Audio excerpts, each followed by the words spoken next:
All you need to do is hit this ball in a hole with a club. But why is this game of golf so hard?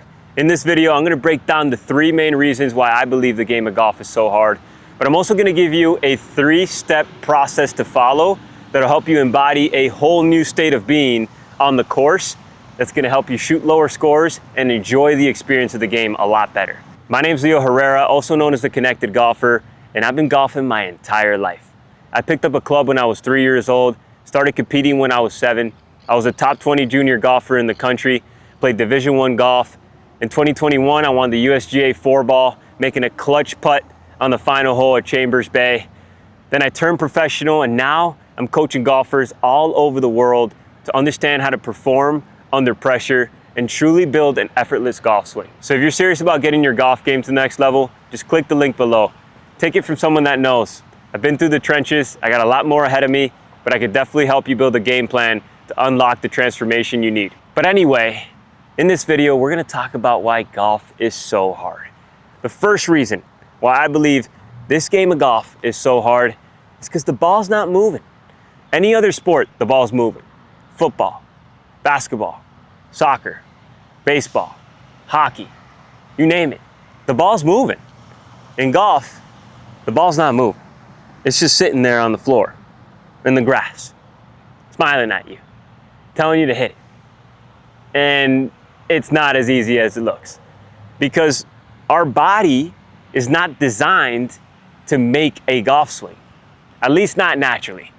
For the longest time, I always pondered on this question because I picked up the game at such a young age that I never went through the process of learning the swing and understanding how to make contact. It just felt natural to me. But the more and more I got into it, I realized, yeah, most humans are just used to squatting, pushing, pulling, jumping, but not spiraling and squatting and jumping and compressing and all this stuff all in one. It's very unorthodox for the human body to do that, and that's why golf is so hard.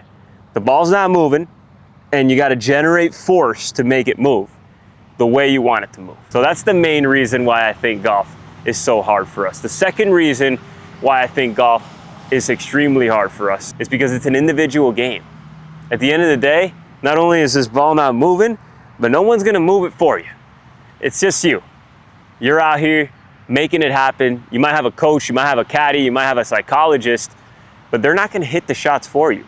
At the end of the day, you're the one hitting the shot, so it requires you to take responsibility for your actions. It requires you to be perseverant. It requires you to make sure you go through that adversity and stay connected through your journey. It requires a lot out of an individual, and given the fact that it's such a hard sport to get the ball to move the way you want it to, it can feel very demoralizing to go out there by yourself figuring it out. And the third reason why I believe golf is so hard is because every shot is different. There is not a single shot in golf that is the same. There's so many variables in play, like the wind, like the grass, like the undulations on the green, like the terrain of the course. Every course is different, and you're not gonna have the same shot even if you were in the same golf course. So that's the thing about the game of golf that I believe makes it so difficult. I mean, the ball's not moving, no one's gonna move it for you but you, and every shot you hit is different. It requires you to be super adaptable, and it's a challenging sport to go about. But I don't want this to ruin your hopes.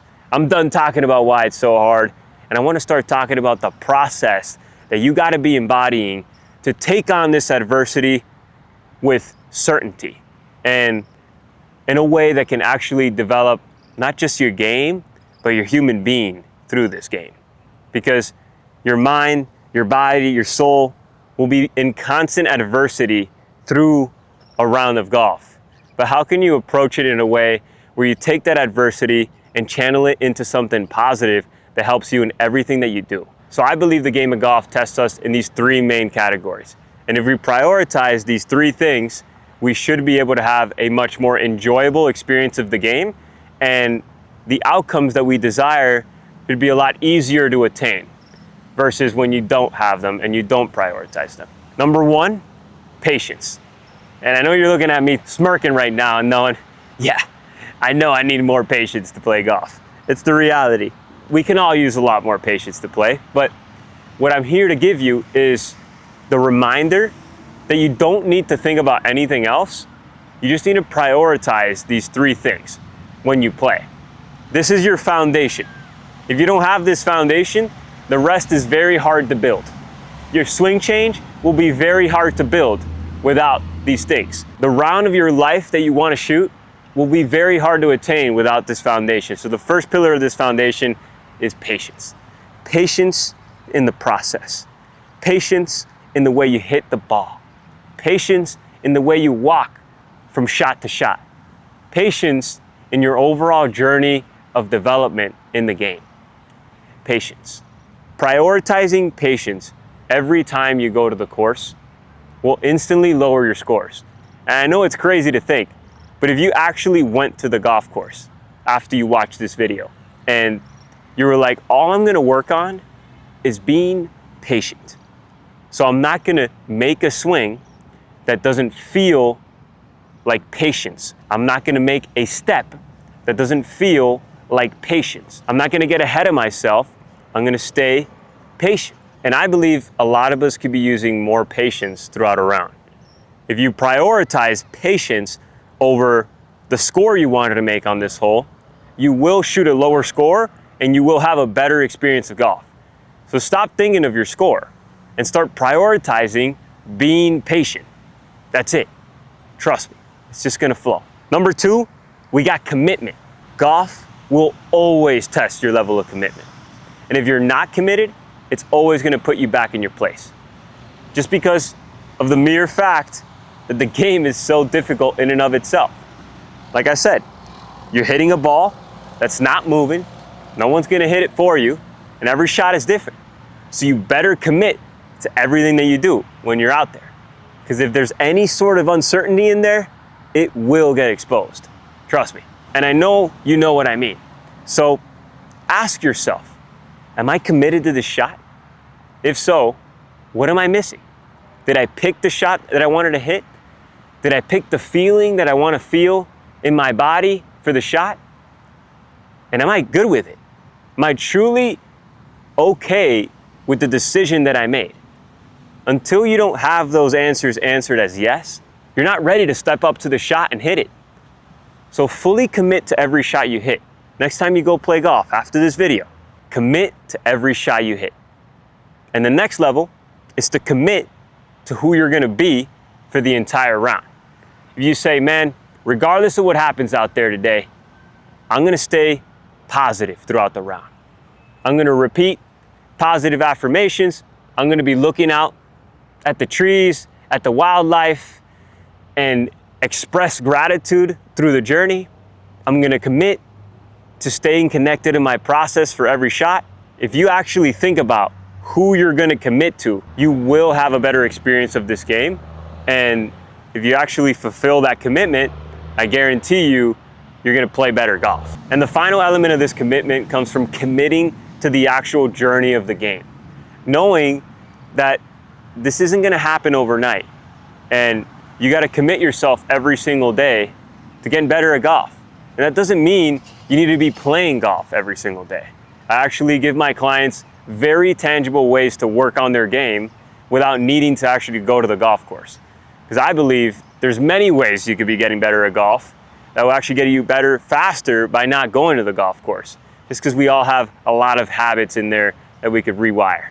And when you're committed to that journey and you say, man, I'm truly ready to be a new human being, I'm ready to get after it, and this game of golf is my vehicle to do that, then strap up, because the game's gonna teach you a lot, and it's gonna unlock a whole new level in you.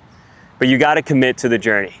You can't wait for these quick fixes. I see a lot of people, going on YouTube and searching for these quick fixes, getting golf instruction, and going for an hour trying to find that feel, versus truly committing to the journey of golf and knowing that it's a process that needs to be developed.